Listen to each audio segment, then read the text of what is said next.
Welcome to Living in Beauty. It's Saturday, February 8th, 2025, day 3,127 on the road, and we're still in Southern California.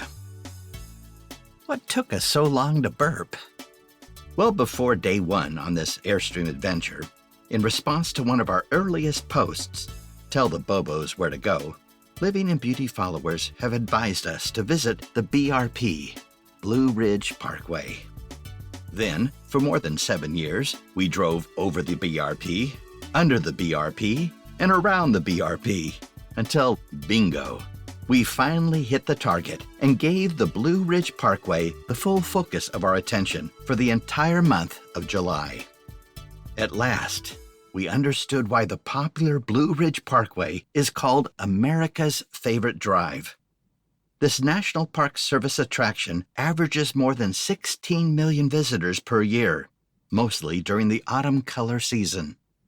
That's a noteworthy statistic, since the National Park Service boasts 5,000 miles of roads, routes, and parkways, such as the Loneliest Highway, the Natchez Trace, and the Cherrahala Skyway, and many more that we hope to drive in the future.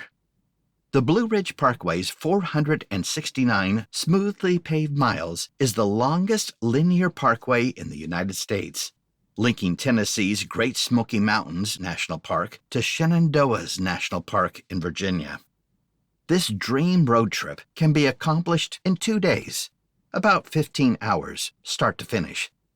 But why do that when you don't have to? We gave the Blue Ridge Parkway 31 uplifting days of constant rubbernecking, frequent pullouts, and unplanned side trips. That's long enough to work through an entire pound bag of atomic fireballs and listen to the complete works of John Denver, about 6 times. Blame it on the chlorophyll, but being old and alive never felt so good. But proceed carefully. Green and blue overload ahead. The Blue Ridge Parkway didn't quite get the full 432 treatment, the rule we continually strive to master with a hit-and-miss success. As public concerns about airline travel, the safety, the ethics, the hassles, and delays increase, traveling longer and slower is the obvious solution to just staying home, as more travel experts advise. For us, new and emerging technologies are put to better use for overlanding at a lighthearted, unhurried pace, rather than schlepping bags on escalators through overcrowded airports. Still, most folks don't get us, and we get it. We loved those 2-week cross-country trips and whirlwind European vacations, but why keep that up until the cows come home? Before retirement, the 2-week American Vacation Challenge was a rush. Now, the mission is to relax and cherish every sunset. When time isn't under the whip and the comforts of home are ever present, travel is no chore. Truth is, we don't fancy being golden handcuffed to an oversized property. Living in Beauty began with a simple bucket list. But over the years, our primary objective has widened to achieving contact, to shoot for the moon experience. Don't ask if we saw this or that. Just ask us how it made us feel to be there. The Blue Ridge Parkway is like a plunge into tranquility. It's no wonder why the regional mountain musicians like to sing about heaven. The Blue Ridge Parkway is a vacation for the senses, a reboot for the old neurotransmitters, a mental massage. The short tunnels compress the senses, initiating a brief moment of tension, and then gently release with a serene valley view under majestic skies with a constant fleeting glimpse of a terrestrial life form. It's like free birding through a mystery land of the imagination. And, apologies for breaking the spell, but the entire experience was expertly cultivated by the National Park Service. No one is casting illusions. The magic behind the Blue Ridge Parkway is what is not there, like the absence of commercialism and the presence of the flourishing overhead growth because 18-wheelers are forbidden, and the low speed limit, we averaged 30 miles an hour without the visual cadence of telephone poles and drooping power lines. And no people. We're not sure why traffic was low, but we felt alone for several hours of the day. The climate was cool, the weather more wet than usual, and it was not buggy in the least. And now for some history. The Blue Ridge Parkway was conceived in the early 1930s to protect the region's natural beauty and restore forests destroyed by excessive logging, erosion, and fires. A low-impact road to blend into the protected corridor and create a perspective that extends as far as the eye can see. To restore natural beauty, that was the plan. The Blue Ridge Parkway was completed in 1966, with the exception of a 7+ mile stretch around Grandfather Mountain. The remaining miles took 21 more years with the construction of the Lynn Cove Viaduct, one of the most complicated concrete bridges ever engineered. The 1,200 feet sweeping S-curve suspended section is built in 153 segments, weighing 50 tons each. A website provides all the information you need to plan a Blue Ridge Parkway drive. It covers basic information, things to do, road closures, lodges, campgrounds, restaurants, and detailed maps. We started out from Tennessee, following a 2-month stay at Carmen's sister's house in the Cherokee National Forest. We passed through the peaceful side of the Smokies, stopping to take in the charms of Tellico Plains, famous for Tellico Grains Bakery. From there, we entered the Cherahalla Skyway, a 43-mile national scenic byway ending near the entry of the Blue Ridge Parkway.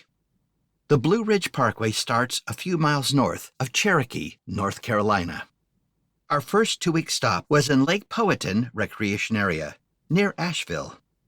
A hiking trail near our site meanders through the Pisgah National Forest. From a nearby launching point, we kayaked the French Broad River through downtown Asheville, then stopped at the Blue Ghost Brewing Company and White Duck Taco Shop, the best taco stand in the South. All that fresh Asheville spring water makes the microbreweries grow. Asheville has the best large-scale microbreweries in the United States. Our dear friends, Frank and Debbie DeBona, lavished us with first-class Southern hospitality at their lakeside cottage for the 4th of July weekend.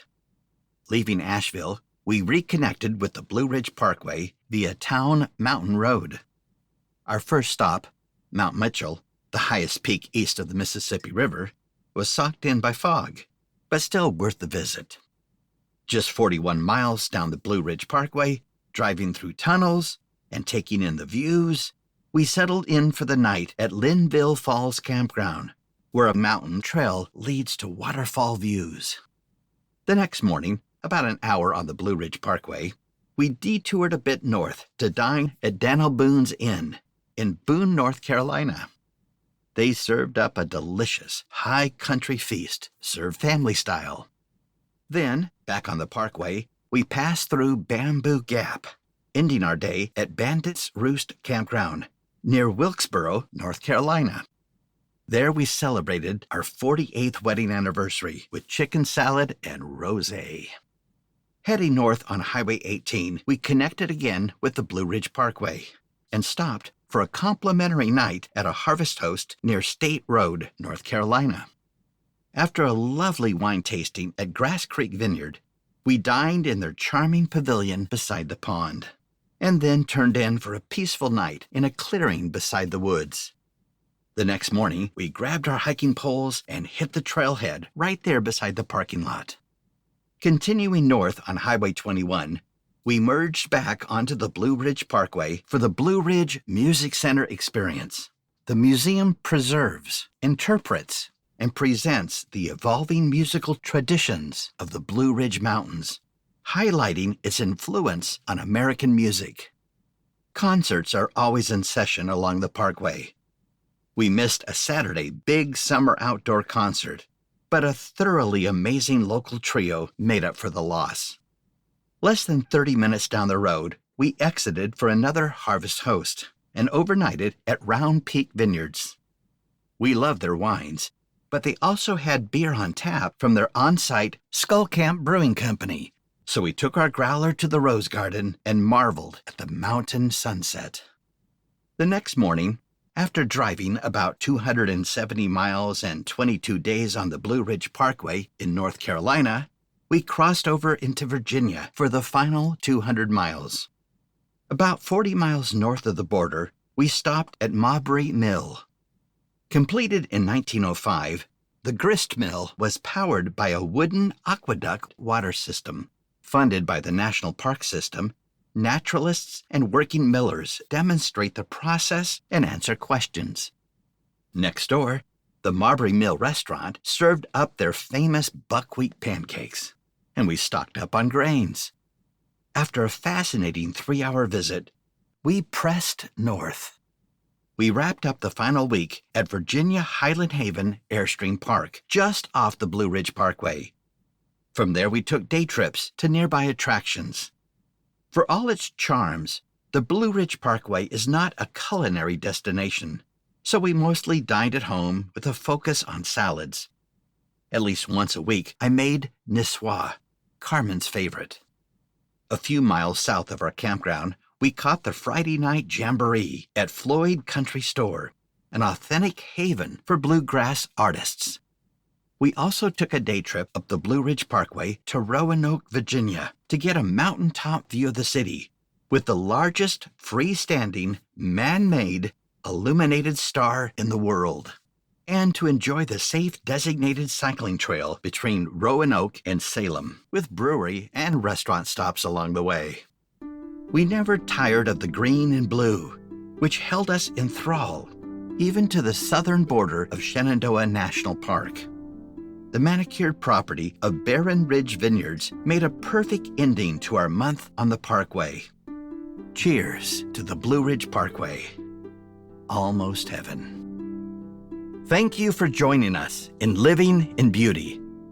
If you like this post and want to be notified when a new one is released, please enter your email address and click the follow button at the bottom of this page. For more information, check out our travel maps and facts. Okay, that's it for now. Safe and happy travels until next time.